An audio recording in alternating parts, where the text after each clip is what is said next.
changer un peu de registre. On va parler de grands enjeux. Le premier qu'on va aborder dans la prochaine demi-heure, c'est celui de la langue des affaires. Vous savez, je ne sais pas vous faire de dessin. La question de la langue et de la réglementation sur la langue a toujours fait l'objet d'intenses débats au Québec.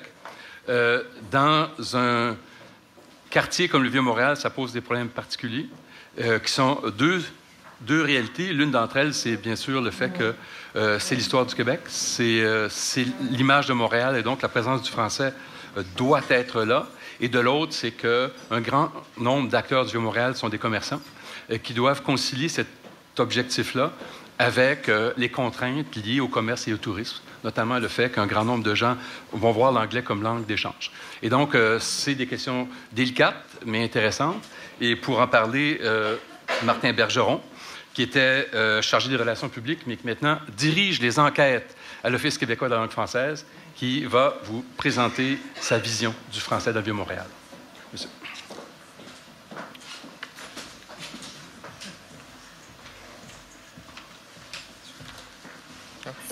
Merci, M. Dubuc. Alors, mesdames et messieurs, bonjour. Permettez-moi tout d'abord de vous transmettre les salutations distinguées de M. Jacques Beauchemin, qui est sous-ministre adjoint à la politique linguistique et président directeur général par intérim de l'Office québécois de la langue française. C'est lui qui devait être ici avec nous aujourd'hui, mais M. Beauchemin a dû se rendre à Québec pour rencontrer la première ministre, Mme Pauline Marois. Alors, une telle invitation ne m'est jamais parvenue, mais j'imagine que c'est le genre d'invitation à laquelle on ne peut dire non. Alors, M. Beauchemin n'a pas pu être ici aujourd'hui. C'est pour moi un grand honneur d'être ici avec vous aujourd'hui pour discuter de l'avenir du Vieux-Montréal. C'est un thème qui est bien choisi parce que l'avenir, c'est au cœur de la mission de l'Office. Évidemment, l'avenir de la langue française dans notre cas. Peut-être que peu de gens le savent, mais l'Office a été créé bien avant l'adoption de la Charte de la langue française, en 1961, à l'époque, pour faire la promotion d'un français de qualité. Vous pouvez peut-être vous souvenir de grands chantiers terminologiques pour ceux qui étaient là à l'époque, dans le domaine pétrolier, dans les domaines de chimie, dans le domaine de l'automobile aussi, notamment. Alors, si aujourd'hui, on est capable de parler de silencieux, d'essuie-glace, de pare-choc, c'est parce qu'il y a eu des grands chantiers terminologiques à l'époque. Le Québec compte environ 7,9 millions d'habitants. 82 % de sa population parle français à la maison. Alors, on voit que c'est une donc très grande majorité. Par contre, quand on regarde la population du Québec et qu'on la compare à celle du Canada, alors la population n'est que de 23 %. Si on regarde la proportion par rapport à l'Amérique du Nord, seulement 2 %. Et contrairement à l'Europe, où le français côtoie l'anglais, l'italien, l'espagnol, l'allemand, etc., ici, au Québec, le français côtoie presque exclusivement l'anglais.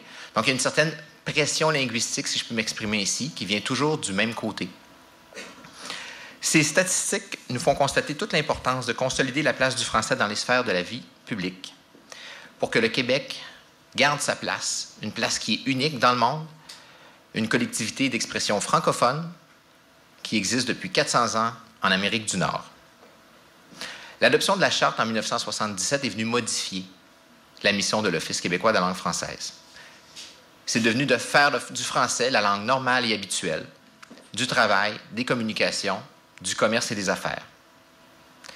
Si la mission, la responsabilité de l'application de la Charte de la langue française a été confiée à l'Office, il n'en demeure pas point que c'est une responsabilité qui est partagée par les citoyens, partagée par les commerçants, partagée par l'État, et que chacun doit jouer son rôle pour que cette caractéristique fondamentale de la société québécoise puisse être préservée. Donc, je vous dis que chacun a son rôle à jouer. L'Office a bien sûr son rôle à jouer. Donc, il y a 3 grands volets à la mission de l'Office. Le premier volet, c'est la francisation des entreprises et de l'administration.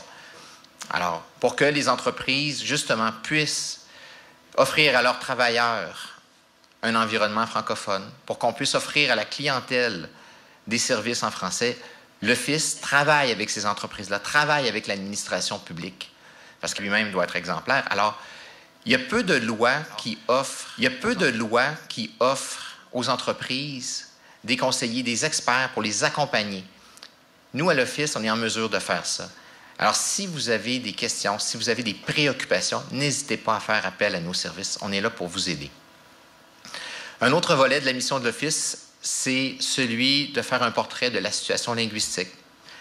Donc, à intervalles réguliers, nous publions des études, que ce soit des études démographiques, que ce soit des études sur la langue de travail, sur la langue du commerce et des affaires, qui nous permettent de dresser un portrait de la situation. C'est un volet qui est beaucoup plus récent dans l'histoire de l'Office. C'est un volet qui nous a été donné en 2002 par une modification de la charte. Donc, il y a eu 2 bilans seulement jusqu'à maintenant qui ont été produits parce qu'on produit un bilan aux 5 ans. Et je vous dirais, c'est seulement dans quelques années qu'on sera en mesure de vraiment voir l'évolution de la situation. Mais on est en ce moment donc en train de faire les bases. Et puis, on aura des indicateurs clairs qui nous permettront de suivre l'évolution de la situation linguistique au Québec sur comme je vous dis, sur des bases claires et neutres. Le dernier volet, on en a parlé un petit peu tout à l'heure, c'est celui de la politique en matière de terminologie. Alors, l'Office fait de la veille pour voir qu'est-ce qui peut se créer un peu partout dans la francophonie lorsque des nouveaux termes font leur apparition. Un très connu qui vient du Québec, qui ne vient pas de l'Office, c'est le terme courriel. Évidemment, pour concurrencer le terme « email » qui est apparu. Souvent, les nouveaux mots font leur apparition dans une autre langue, dans les technologies de l'information, principalement en anglais. Alors, l'Office veille à recenser les termes français et puis à en faire la promotion lorsqu'ils s'intègrent bien à la langue française, où l'Office crée aussi de nouveaux termes, ce qu'on appelle la néologie. Donc, des mots comme balado-diffusion, des mots qui sont comme l'infonuagique pour le cloud computing ou le mot-clic pour hashtag. Ce sont des mots qui ont été créés à l'Office et que tout le monde peut gagner à utiliser parce que pour que la langue française demeure vivante, elle doit être en mesure de décrire les réalités d'aujourd'hui. Mais l'Office n'est pas le seul qui doit jouer son rôle. Le citoyen aussi a un rôle à jouer. Je vais vous citer 2 statistiques. La première, si je ne me trompe pas, ça vient de la presse, une étude de la presse il y a une couple d'années qui disait que 90% des citoyens trouvaient que le français devait être protégé, que la Charte de la langue française était une loi importante. Donc, c'était important, cette notion-là, de protéger le français au Québec. Des études que nous avons réalisées démontrent que 57% des francophones demandent à être servis en français lorsqu'ils sont accueillis dans une autre langue, dans un commerce. Alors, on voit la dissonance entre les 2 chiffres. Donc, 90% des gens disent que c'est important de préserver le français, mais 57% vont demander un français. Ça veut dire que les autres passent automatiquement à l'anglais, parce que c'est évidemment d'anglais qu'il est question ici, lorsqu'ils se font aborder dans cette langue. Alors, comme citoyens, nous avons tous un rôle à jouer. C'est sûr que si on passe à l'anglais, c'est peut-être parce qu'on veut aller plus vite, parce qu'on veut être accommodant, parce qu'on veut être sûr d'avoir ce qu'on a commandé au restaurant. Mais ça envoie un bien mauvais signal. Alors, comme citoyens, on a tous un rôle à jouer. Et comme commerçants, vous êtes évidemment les premiers à voir qu'il y a de nombreux touristes, on en a parlé tantôt, il y a de nombreux touristes qui viennent au Québec, particulièrement dans le Vieux-Montréal, sont en quête d'un dépaysement, sont en quête d'un bain de culture. Ils veulent goûter à notre langue. Alors, pourquoi les en priver? Vous savez, il y a des commerçants, j'ai vécu une situation l'année dernière où un commerçant accueillait des gens qui arrivaient, il y en avait beaucoup en même temps, et puis il disait « Bonjour, aïe, bonjour, aïe, aïe, bonjour ». Quand il est arrivé à moi, tout simplement dire « Aïe », je lui ai répondu « Bonjour ». Et la personne s'excusait. Et il me dit, dans le fond, on ne sait plus dans quelle langue accueillir les gens. Mais on n'a qu'à les accueillir toujours en français. Tout le monde comprend le mot « bonjour ». Ça n'empêche pas que par la suite, on peut communiquer avec eux en anglais ou dans une autre langue si vous êtes capable de les servir dans cette langue-là. Mais ce simple accueil « bonjour », c'est quelque chose que les touristes, justement, viennent chercher quand ils viennent ici. Ils viennent à Montréal en partie pour ça, parce que c'est une culture différente, parce qu'il y a une langue différente. Pour ceux et celles qui ont voyagé dans le Sud et qui sont allés à Cuba et qui sont allés au Mexique, dans les 2 endroits, l'anecdote que je vais vous raconter va sûrement vous rappeler des souvenirs. Quand on va à Cuba, moi, personnellement, là, j'ai une mini notion d'espagnol. Mais quand je vais dans le Sud, j'essaie de pouvoir m'en servir. À Cuba, c'est impossible. pratiquement. Parce que évidemment, je cherche mes mots, j'ai un accent gros comme le bras. Et dès qu'on entend donc cet accent-là et qu'on voit que, évidemment, je n'ai pas l'air cubain non plus, les gens passent à l'anglais. Par contre, quand on va au Mexique, on se fait toujours accueillir par un hola et toujours, la conversation va se dérouler en espagnol jusqu'à temps que j'atteigne ma limite fonctionnelle et que à un moment donné, je ne suis plus capable de parler en espagnol. Et donc là, on passe à une autre langue. Français, s'ils sont capables, souvent l'anglais, mais les gens sont fiers de leur langue. Alors, ils continuent, ils vont nous parler en espagnol, ils veulent faire valoir la culture aux étrangers. Je me dis qu'on doit faire la même chose ici. C'est ce que le touriste vient chercher. Vous avez tout intérêt à leur faire valoir la culture francophone, à leur parler français, même si vous entendez un accent. Je ne compte plus le nombre de lettres ouvertes que j'ai lues de touristes qui ont adoré leur séjour à Montréal et, dans le fond, qui disaient une chose à la toute fin. Si on a un conseil à donner aux gens au Québec, c'est arrêtez de nous parler en anglais dès que vous entendez un accent. Je l'ai lu régulièrement. Alors, comme je vous dis, c'est payant, c'est bon pour vous, c'est bon pour les affaires. Les gens vont avoir un bon souvenir du Québec, vont en parler en bien, vont vouloir revenir goûter encore une fois cette culture-là, parce que ça leur donne un petit goût d'Europe sans avoir à se rendre en Europe. Du côté des entreprises, vous savez qu'un travailleur qui est bien, qui est heureux dans son travail, est plus performant. Hein? C'est la logique. Alors, offrir un environnement de travail aux citoyens québécois, en grande majorité francophones, bien, c'est là aussi, c'est payant. Ça rend les travailleurs plus efficaces. Ça n'empêche pas qu'on ait des communications en anglais avec la clientèle anglophone, avec l'extérieur, parce que notre siège social est à l'extérieur, où on a des fournisseurs. Non, pas du tout. Mais c'est quand même d'offrir un certain environnement francophone pour les gens d'ici. Et il y a un autre volet, vous savez, il y a des entreprises qui utilisent le Québec comme tremplin pour l'Europe. Ces entreprises-là viennent d'ailleurs au Canada, viennent des États-Unis, et ils veulent aller vers l'international. Mais aujourd'hui, international, ce n'est plus d'appliquer la même recette partout. Être international, c'est d'être local dans une multitude d'endroits. Et ils viennent au Québec parce qu'ils sont dans un environnement contrôlé. Ils sont encore dans un environnement nord-américain, mais dans une culture différente, où la langue est différente. Enfin, peu importe où ces entreprises-là vont choisir de s'établir, il va y avoir des lois, des coutumes à respecter. Mais en faisant un premier saut au Québec, ça leur donne une expertise qu'ils viennent développer et qui, ensuite, ils vont pouvoir utiliser quand viendra le temps d'aller en Espagne, en Allemagne et ailleurs dans le monde. Alors, là aussi, on a tout intérêt à travailler en français avec ces entreprises-là parce que c'est ce qu'elles viennent chercher, une expertise. Et puis, nous, on peut les accompagner dans ces démarches-là. Je sais qu'il y a des gens d'Investissement Québec, de Montréal International qui font déjà beaucoup de travail en ce sens-là. Et puis, pour les avoir accompagnés à plusieurs occasions, là, ne me prenez pas au mot, prenez le leur. On travaille avec les entreprises vraiment pour les aider à faire en sorte que lorsqu'elles arrivent à s'implanter au Québec, tout se fasse en douceur. Parce que, encore une fois, respecter le français, ce n'est pas que respecter la loi, c'est respecter toute la population et ça va faire en sorte que les affaires ne vont aller que mieux. Je vous dirais que, en conclusion, que justement, aller pour le français, c'est aller justement au-delà de la loi. C'est payant. C'est payant pour les commerçants, c'est payant pour les entreprises et c'est payant pour la collectivité. Vous le savez mieux que tout le monde, les touristes, les gens d'affaires, ça passe par le Vieux-Montréal. La SDC du Vieux-Montréal a pour mission de faire la promotion des entreprises, la promotion du Vieux-Montréal lui-même. Nous, on a la mission de faire la promotion du français. Et le français passe par le Vieux-Montréal. Donc, nos deux missions sont intimement liées. Quand une association comme la SDC du Vieux-Montréal porte le message de la francisation, c'est un message qui est doublement porteur.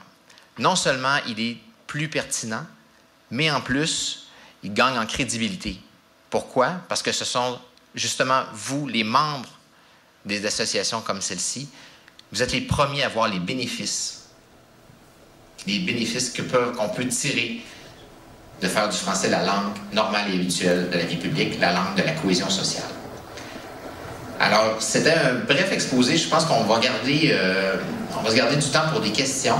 Et puis, je veux remercier la SDC du Vieux-Montréal de nous avoir donné la chance de participer à ce colloque qui est très intéressant, que j'ai vu jusqu'à maintenant très dynamique.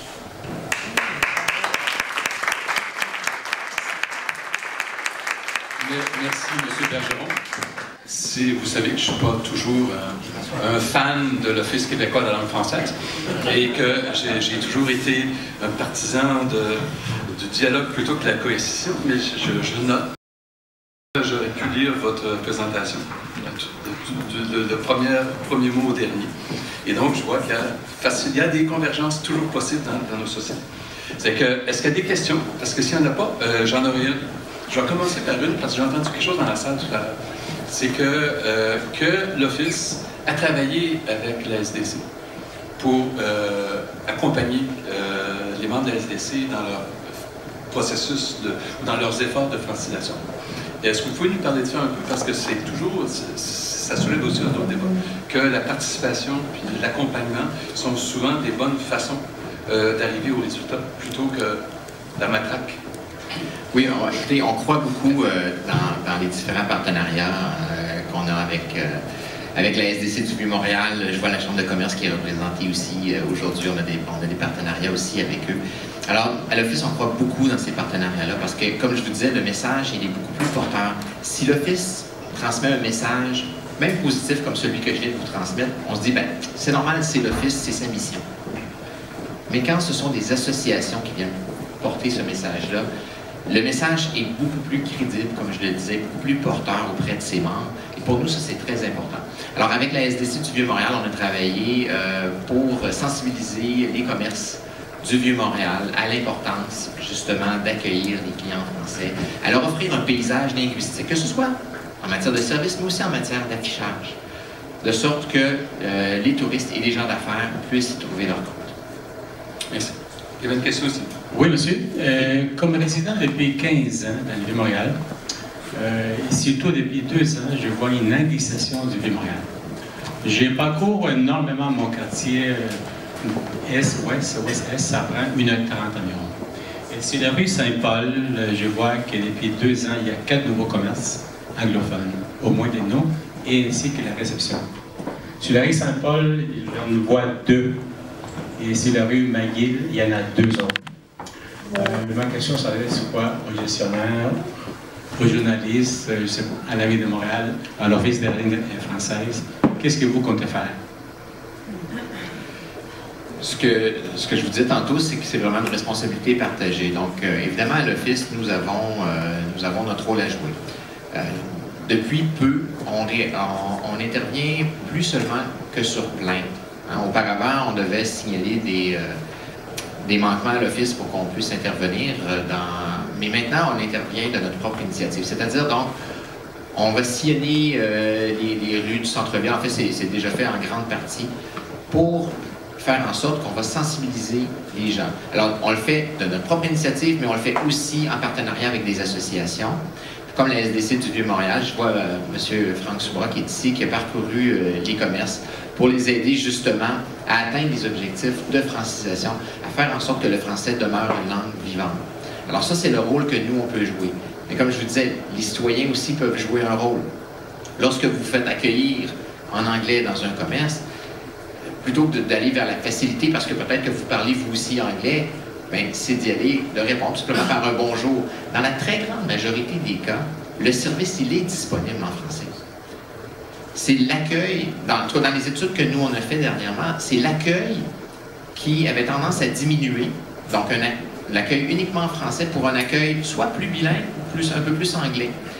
Par contre, le service était quand même disponible. Alors, si on répond au « hi » par un « bonjour », bien, nos chances d'avoir un service en français sont très bonnes et on envoie le signal que la société québécoise veut se faire servir en français et surtout qu'on est fiers de notre français. Est-ce qu'il y a des questions? Chantal Fontaine, je suis restauratrice dans le Vieux-Montréal. Je trouve ça fondamental, la francisation. Je suis tout à fait d'accord. Je reçois tous mes clients avec un bonjour, on lui souhaite bon appétit et c'est vrai que les Américains et les gens d'ailleurs apprécient ça énormément. Je reviens sur un petit épisode moins charmant qui est arrivé au printemps au niveau de la restauration qu'on a appelé ici le Pasta Gate, où là tout à coup les gens, les inspecteurs ont vraiment, je trouve, fait mauvaise presse et ont fait... En fait, la résultante, c'est que ça a été le contraire. C'est venu enlever des points à la langue française parce que là, c'est venu picosser sur de petits points comme sur une machine, le on et le off. Où en êtes-vous? Avez-vous rectifié le tir? Moi, quand j'achète de l'équipement, j'avoue que, c'est est-ce que c'est possible la disponibilité? Est-ce que je peux l'avoir rapidement parce que je suis en panne, parce qu'il faut que je le change? Donc, le on et le off, je vous avoue qu'il est assez loin dans mes préoccupations, même si je considère que la francisation est super importante. Avez-vous, je trouve, rectifié le tir à ce niveau-là? Parce que ça, c'est quelque chose qui vient décourager, je trouve, les gens. Vous avez raison, c'est quelque chose qui a donné mauvaise presse à la francisation. Vous avez tout à fait raison de ce côté-là. Moi, ça fait 11 ans que je suis à l'Office et je peux vous dire une chose, c'est que des on-off, au moins depuis 11 ans, on n'a jamais demandé ça à l'Office. Des histoires qui sont sorties dans les médias, vous le savez, ça peut être amplifié. Et quand il commence à y avoir quelque chose d'important, là, beaucoup de gens s'y mêlent. Pour avoir vécu des expériences avant d'être aux relations publiques ou aux enquêtes, j'ai déjà été conseiller en francisation, donc aller dans les entreprises, pour avoir vécu des situations très, très réelles où quand on allait dans les entreprises, des fois, les gens me disaient « Pourquoi est-ce que vous nous demandez, par exemple, d'enlever mon calendrier personnel qui est en anglais? En quoi ça vous regarde? » Et moi, de répondre, on n'a jamais demandé ça. Ah, mais c'est parce que l'entreprise, parce que savait que vous veniez, on nous a demandé d'enlever les calendriers, on nous a demandé d'enlever tout ce qu'il y avait d'anglais dans nos bureaux. Alors, c'est perçu comme une demande de l'Office, ce qui est pas nécessairement le cas. Par contre, est-ce qu'il y a eu certaines demandes qui ont pu être un peu trop pointues dans des cas? Oui, tout à fait. Tout à fait.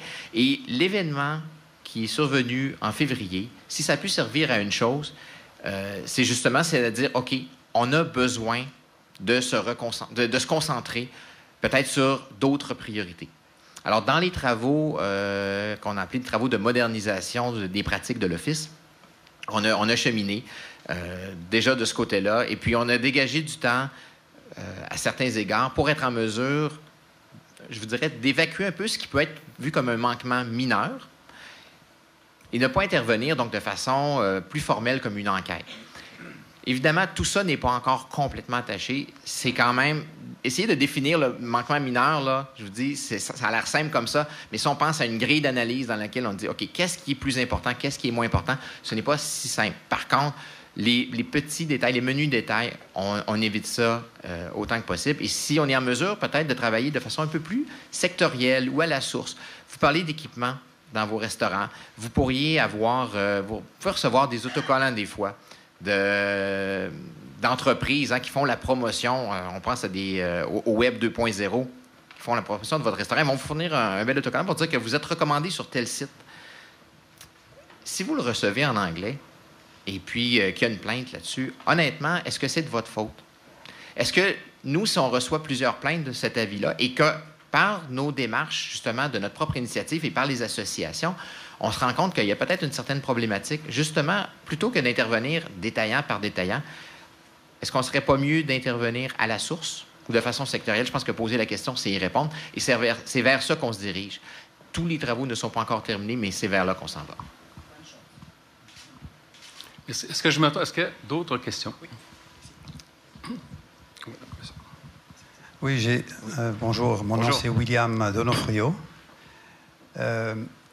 Avant de rentrer dans le préambule, je vais aller directement... la raison pourquoi j'interviens, c'est qu'il y a un aspect qui n'a pas été soulevé. Comment est-ce qu'on protège ou on fait la promotion de la langue française? C'est l'aspect de qualité de la langue. Si on peut travailler sur la qualité de la langue française, peut-être ça aussi, ça serait une bonne façon de la protéger. Je dis ça parce que ça fait depuis 1959 que je suis ici à Montréal. J'ai des origines italiennes et j'ai étudié en anglais. Je pense que mon français est pas mal. Je fais des erreurs encore, mais j'ai décidé que c'était important. J'ai vécu toutes les années 60-70 au Collège Vanier et en anglais. J'ai toujours étudié en anglais. J'ai vécu ça et j'ai senti que c'était nécessaire, important, de bien parler le français. Mais je me retourne des 90% aux 80% qui veulent protéger la langue et 57%, vous avez souligné, mis l'emphase sur être reçu en français, mais je dirais que 80% des autres Québécois comme moi auraient besoin d'une amélioration de la qualité de leur langue.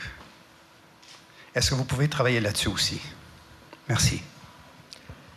Il y a certaines choses qu'on peut faire à l'Office, travailler surtout auprès des entreprises. La mission de l'Office et par les volets qui s'y rattachent, dans le fond, font en sorte que nous, on intervient vraiment avec les entreprises. Alors, il y a tout un volet de terminologie, donc on peut travailler sur la qualité de la langue avec les entreprises, oui, tout à fait. Il y a aussi, on le fait avec la population, mais je dirais plutôt que de le faire sur un point de vue plus grammatical, on le fait par la terminologie. Donc, lorsque des nouveaux mots entrent ou sont en train de s'implanter, nous, on essaie de voir est-ce qu'il y a la possibilité de faire plutôt la promotion d'un mot français, que ce soit un mot créé ou un mot qui existe déjà, ou adapter à tout le moins le mot dans une autre langue, comme le blog, qui est BLOG. Est-ce qu'on peut l'adapter à la graphie française? Donc, on va proposer BLOGUE. Donc, c'est le genre d'intervention que nous, à l'Office, on peut faire. La Charte donne la principale responsabilité à l'Office de faire appliquer la loi. Par contre, il y a d'autres volets, évidemment, tout le volet de l'enseignement avec le ministère de l'Éducation. Et nous, bien, on peut peut-être sensibiliser, soulever certains points, mais du point de vue de l'éducation, à l'Office, on ne peut pas tellement intervenir directement, je vous dirais. Ça termine à peu près la période de discussion. Est-ce qu'il y avait une question ici? Oui. Merci. Dans la même veine de ce que vous venez de soulever, nous sommes tous d'accord que l'importance de la langue française existe par ou à cause de la France. Et je regarde souvent les nouvelles françaises le soir sur TV5 et c'est pathétique de voir l'emploi de mots anglais, surtout des nouveaux mots ou des nouvelles expressions. Ce sont que les expressions anglaises. La semaine dernière, là, il y en avait une sur le sujet des supermarchés. Alors, c'était supermarket, et puis des hard discount, etc., avec l'expression. Et comment peut-on défendre le français ici? Alors, est-ce que vous n'avez pas quelque influence? C'est un point, mais du point de vue de l'éducation, à l'Office, on ne peut pas tellement intervenir directement, je vous dirais. Ça termine à peu près la période de discussion. Est-ce qu'il y avait une question ici? Oui. Merci. Dans la même veine de ce que vous venez de soulever, nous sommes tous d'accord que l'importance de la langue française existe par ou à cause de la France. Et je regarde souvent les nouvelles françaises le soir sur TV5 et c'est pathétique de voir l'emploi de mots anglais, surtout des nouveaux mots ou des nouvelles expressions. Ce sont que les expressions anglaises. La semaine dernière, là, il y en avait une sur le sujet des supermarchés. Alors, c'était supermarket, et puis des hard discount, etc., avec l'expression. Et comment peut-on défendre le français ici? Alors, est-ce que vous n'avez pas quelque influence? Ça serait temps qu'il y ait un Canadien français qui soit élu à l'Académie française, hein, aussi, en passant. Mais est-ce qu'il y a sûrement des échanges, mais ne pouvez-vous pas avoir quelque influence? Nous avons des échanges avec des partenaires en France. Je vous dirais qu'il n'y a pas tellement d'instances qui ont exactement le même rôle que l'Office. L'Académie française est une autre institution complètement qui est, je dirais, peut-être un peu plus conservatrice. À l'Office, on n'a pas peur de proposer des nouveaux mots, de proposer quelque chose rapidement, alors qu'en France, c'est plutôt de regarder l'usage et à un moment donné de faire état de l'usage et de se prononcer. Alors nous, on intervient rapidement pour essayer justement d'influencer l'usage que les gens vont faire de la nouvelle terminologie. Et là-dessus, faut quand même se donner ça, nous. On est plutôt fiers d'utiliser la bonne terminologie. Peut-être parce qu'on se sent un peu plus menacé. Je vous l'ai dit tantôt, la pression linguistique vient un peu toujours du même côté, alors qu'en France, c'est peut-être plus une mode, alors qu'ils se sentent peut-être moins menacés. Mais nous, de notre côté, on fait généralement, dans les médias, dans les entreprises, on fait généralement de bons efforts pour utiliser une langue de qualité, d'utiliser la bonne terminologie. Et nous, comment on peut contribuer, c'est de faire la promotion de cette terminologie-là, de la faire connaître le plus possible, de faire des partenariats avec les médias. Et ainsi, on est capable de faire connaître ces nouveaux termes-là qui peuvent passer dans l'usage.